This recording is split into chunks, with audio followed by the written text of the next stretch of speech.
گرد آسمان تک جا رہی تھی۔ پتہ نہیں چلتا تھا کہ گرد میں کیا ہے۔ امکان یہی تھا کہ یہ صلیبی فوج ہے۔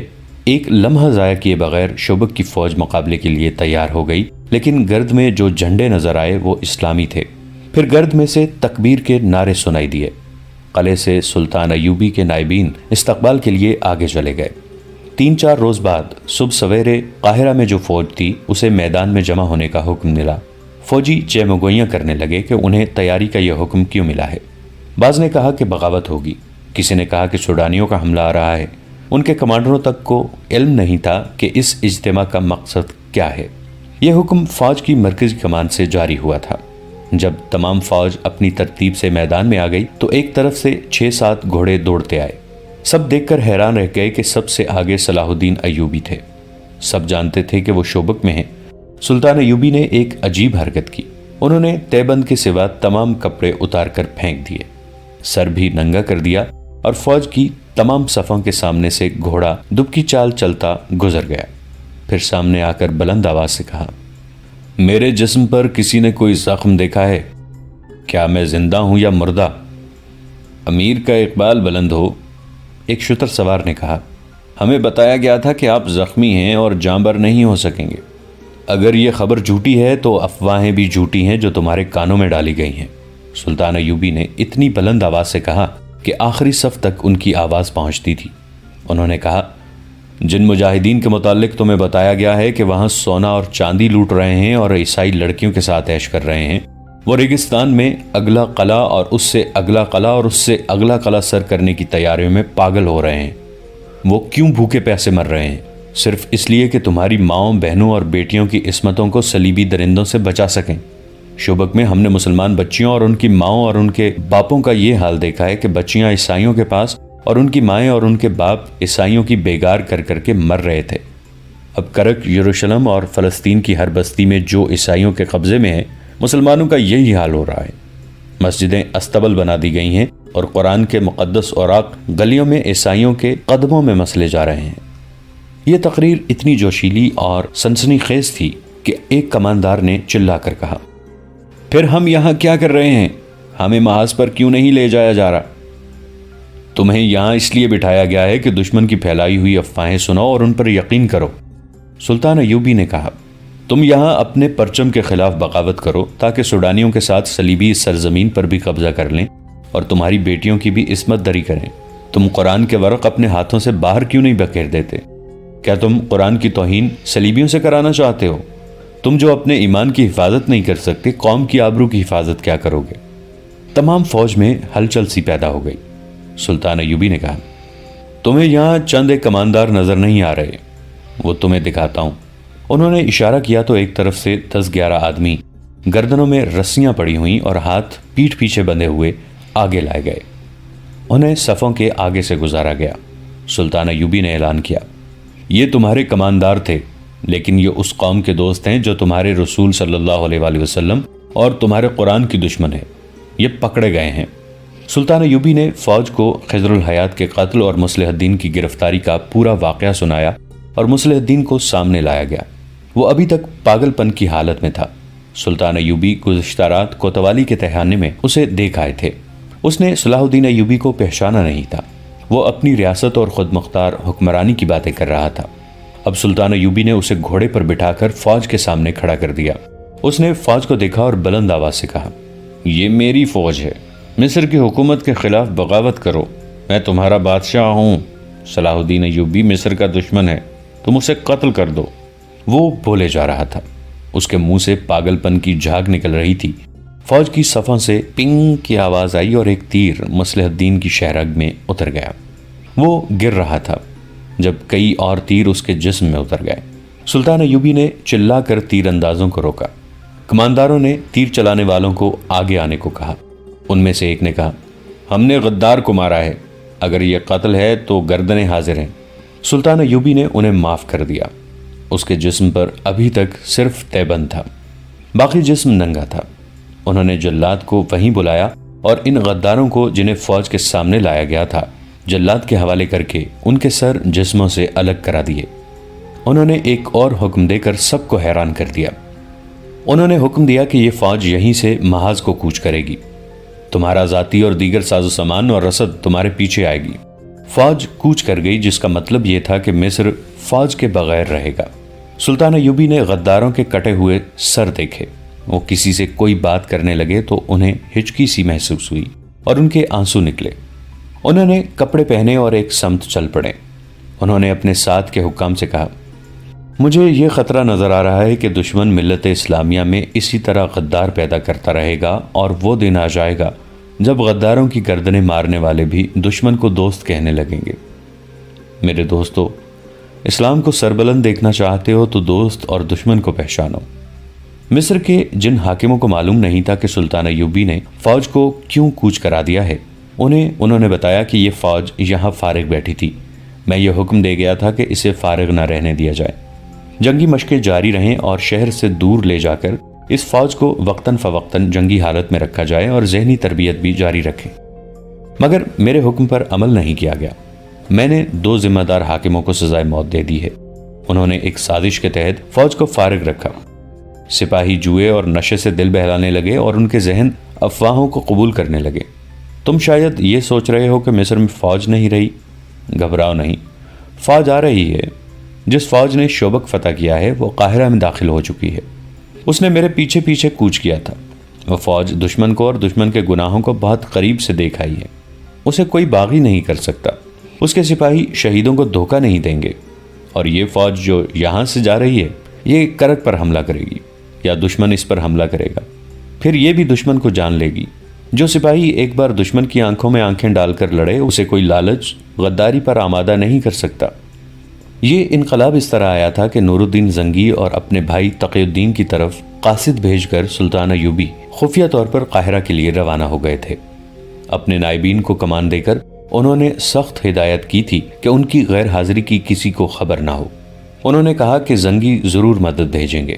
جو ہی ان کی مدد آئے، اتنی ہی اپنی فوج یہاں سے قاہرہ بھیج دی جائے، لیکن راستے میں پڑاؤ زیادہ نہ کریں۔ اس سے صلاح الدین ایوبی کے 2 مقاصد تھے۔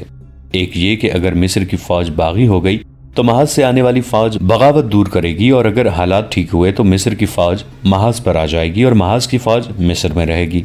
سلطان ایوبی قاہرہ پہنچے تو ان کی موجودگی خفیہ رکھی گئی۔ رات ہی رات انہوں نے زین الدین کی نشاندہی کے مطابق تمام غداروں کو سوتے میں پکڑوا لیا۔ کئی اور جگہوں پر چھاپے مروائے۔ 3 حشیشین نے بھی بعض افراد کے نام بتائے تھے، انہیں بھی پکڑا گیا۔ کسی کے عہدے اور رتبے کا لحاظ نہ کیا گیا۔ فاطمہ کو سلطان ایوبی کے حکم پر زین الدین کے حوالے کر دیا گیا اور اسے کہا گیا کہ کسی موزوں جگہ اس کی شادی کر دی جائے۔ اب سلطان ایوبی تقی الدین کا انتظار کرنے لگے۔ انہیں 3 دن انتظار کرنا پڑا۔ تقی الدین کم و بیش 200 سواروں کے ساتھ آ گیا۔ سلطان ایوبی نے اسے مصر کے حالات اور واقعات اور آئندہ لائحہ عمل بتا کر قائم مقام امیر مصر مقرر کر دیا، اور یہ اجازت بھی دے دی کہ وہ سوڈان پر نظر رکھیں اور جب ضرورت سمجھیں حملہ کر دیں۔ یہ ہدایات اور احکام دے کر سلطان ایوبی شوبک کو روانہ ہونے لگے تو علی بن سفیان جو ان کے ساتھ آیا تھا بولا، کرک کے صلیبیوں نے آپ کے لیے ایک تحفہ بھیجا ہے، اگر کچھ دیر اور انتظار کریں تو تحفہ دیکھتے جائیں۔ علی بن سفیان سلطان ایوبی کو حیرت میں چھوڑ کر باہر نکل گیا۔ اس نے سلطان ایوبی کو باہر چلنے کو کہا۔ سلطان ایوبی گھوڑے پر سوار ہو کر علی بن سفیان کے ساتھ چل پڑے۔ تھوڑی ہی دور میدان میں 500 گھوڑے کھڑے تھے۔ ہر گھوڑے پر زین تھی۔ ان گھوڑوں سے ذرا پرے 7-8 صلیبی رسیوں سے بندھے ہوئے تھے، اور اپنی فوج کا ایک سرحدی دستہ بھی مستعد کھڑا تھا۔ سلطان ایوبی نے پوچھا کہ یہ گھوڑے کہاں سے آئے ہیں؟ علی بن سفیان نے ایک آدمی کو بلا کر سلطان کے سامنے کھڑا کر دیا اور کہا، یہ میرا جاسوس ہے، یہ 3 سال سے صلیبیوں کے لیے جاسوسی کر رہا ہے۔ یہ صلیبیوں اور سوڈانیوں کے درمیان رابطے کا کام کرتا ہے۔ وہ اسے اپنا جاسوس سمجھتے ہیں، لیکن یہ میرا جاسوس ہے۔ یہ کرک گیا تھا اور صلیبی باشندوں کو سوڈانیوں کا پیغام دیا تھا کہ انہیں 500 گھوڑے اور زینوں کی ضرورت ہے۔ انہوں نے گھوڑے دے کر اپنے یہ فوجی افسر بھی بھیج دیے ہیں۔ یہ اس سوڈانی فوج کی قیادت کرنے جا رہے تھے جسے مصر پر حملے کے لیے تیار کیا جا رہا ہے۔ میرا شیر انہیں شمال کی طرف سے گھما پھرا کر ایک پھندے میں لے آیا اور اپنے اس سرحدی دستے کو بلا لیا۔ انہیں اپنی شناخت بتائی اور یہ دستہ 500 گھوڑوں اور ان صلیبی فوجی افسروں کو قاہرہ ہانک لایا۔ صلیبی افسروں کو معلومات حاصل کرنے کے لیے علی بن سفیان نے اپنے نائب حسن بن عبداللہ کے حوالے کر دیا اور خود سلطان کے ساتھ شوبک روانہ ہو گیا۔ سازش اور غداری کے مجرموں کا خون قاہرہ کی ریت نے ابھی اپنے اندر جذب نہیں کیا تھا کہ سلطان صلاح الدین ایوبی کا بھائی تقی الدین ان کے بلاوے پر 200 منتخب سواروں کے ساتھ قاہرہ پہنچ گیا۔ سازش کے مجرموں کی گردنیں کاٹی جا چکی تھیں اور یوں نظر آتا تھا جیسے قاہرہ کی ریت ان مرے ہوئے مسلمانوں کا خون اپنے اندر جذب کرنے سے گریز کر رہی ہے، جو صلیبیوں کے ساتھ مل کر سلطنت اسلامیہ کے پرچم کو سرنگوں کرنے کی کوششوں میں مصروف تھے۔ سلطان ایوبی نے ان سب کی لاشیں دیکھیں، ان کے کٹے ہوئے سر ان کے بے جان جسموں کے سینوں پر رکھ دیے گئے تھے۔ صرف ایک لاش تھی جو سب سے بڑے غدار کی تھی اور جس پر سلطان ایوبی کو کلی طور پر اعتماد تھا۔ اس لاش کا سر اس کے ساتھ ہی تھا۔ ایک تیر اس کی شہرگ میں داخل ہو کر دوسری طرف سے نکلا ہوا تھا۔ یہ قاہرہ کا نائب ناظم مصلح الدین تھا۔ فوج کے سامنے جب اس کا جرم سنایا جا رہا تھا تو ایک جوشیلے اور محب اسلام سپاہی نے کمان میں تیر ڈال کر مصلح الدین کی شہرگ سے پار کر دیا تھا۔ سلطان ایوبی نے سپاہی کی اس غیر قانونی حرکت کی جو فوجی ڈسپلن کے خلاف تھی صرف اس لیے نظر انداز کر کے معاف کر دیا تھا کہ کوئی بھی صاحب ایمان اسلام کے خلاف غداری برداشت نہیں کر سکتا۔ سلطان ایوبی نے ہی اپنی فوج میں ایمان کی یہ قوت پیدا کی تھی۔ ان لاشوں کو دیکھ کر سلطان ایوبی کے چہرے پر ایسی خوشی کی ہلکی سی جھلک نہیں تھی کہ اس کی صفاں اور نظام حکومت میں سے اتنے زیادہ غدار اور سازشی پکڑے گئے اور انہیں سزائے موت دے دی گئی ہے۔ ان کے چہرے پر اداسی اور آنکھیں گہری سرخ تھیں، جیسے وہ آنسو روکنے کی کوشش کر رہے تھے۔ غصہ تو تھا ہی، جس کا اظہار انہوں نے ان الفاظ میں کیا تھا: ان میں سے کسی کا جنازہ نہیں پڑھا جائے گا، ان کی لاشیں ان کے رشتہ داروں کو نہیں دی جائیں گی تاکہ انہیں کفن نہ پہنائے جائیں۔ رات کے اندھیرے میں انہیں ایک ہی گہرے گڑھے میں پھینک کر مٹی ڈال دو اور زمین ہموار کر دو، اس دنیا میں ان کا نشان بھی باقی نہ رہے۔ امیر محترم سلطان ایوبی کے ایک رفیق کار اور معتمد خاص قاضی بہاؤالدین شداد نے سلطان ایوبی سے کہا: کوتوال اور شاہدوں کے بیان اور قاضی کا فیصلہ تحریر میں لا کر دستاویز میں محفوظ کر لینا ضروری ہے تاکہ یہ اعتراض نہ رہے کہ یہ فیصلہ صرف ایک فرد کا تھا۔ آپ کا فیصلہ برحق ہے، انصاف کر دیا گیا ہے، مگر قانون کا تقاضا کچھ اور ہے۔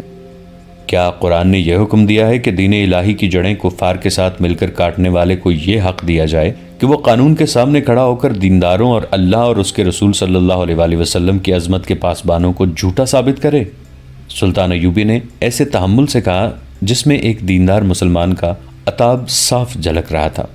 انہوں نے ان تمام حاکموں کو جو وہاں موجود تھے مخاطب ہو کر کہا: اگر میں نے بے انصافی کی ہے تو مجھے اتنے زیادہ انسانوں کے قتل کے جرم میں سزائے موت دے دو اور میری لاش شہر سے دور پھینک دو جہاں صحرائی لومڑیاں اور گدھ میری کوئی ہڈی بھی اس زمین پر نہ رہنے دیں۔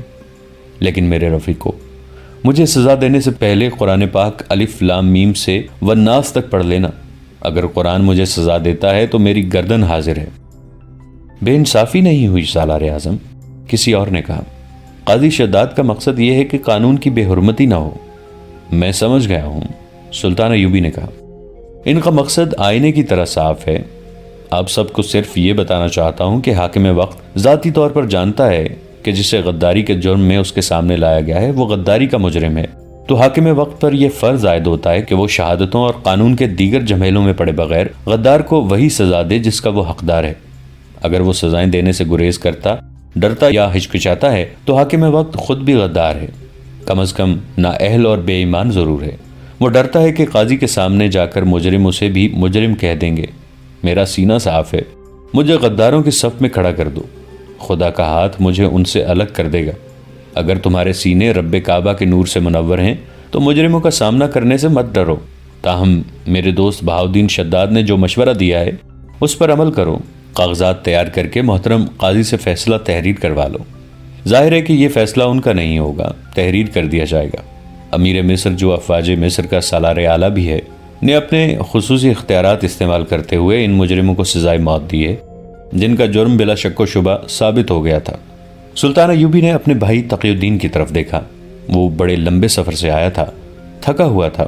سلطان ایوبی نے اسے کہا: میں تمہارے جسم پر تفکر اور تھکن دیکھ رہا ہوں، لیکن تم آرام نہیں کر سکو گے۔ تمہارا سفر ختم نہیں ہوا بلکہ اب شروع ہوا ہے۔ مجھے شوبک جلدی جانا ہے، تمہارے ساتھ کچھ ضروری باتیں کر کے چلا جاؤں گا۔ جانے سے پہلے ایک حکم اور صادر فرما چاہیے، ناظم شہر نے کہا۔ جنہیں سزائے موت دی گئی ہے ان کی بیواؤں اور یتیموں کا کیا بنے گا؟ آپ ان کے لیے بھی میرے اسی حکم پر عمل کرو جو میں نے ان سے پہلے غداروں کے اہل و عیال کے متعلق دے چکا ہوں۔ سلطان ایوبی نے جواب دیا، بیواؤں کے متعلق یہ چھان بین کر لو کہ اپنے خاوندوں کی طرح ان میں سے کسی کا تعلق دشمن کے ساتھ نہ ہو۔ ہمارے ہاں زن پرستی نے بھی غدار پیدا کیے ہیں۔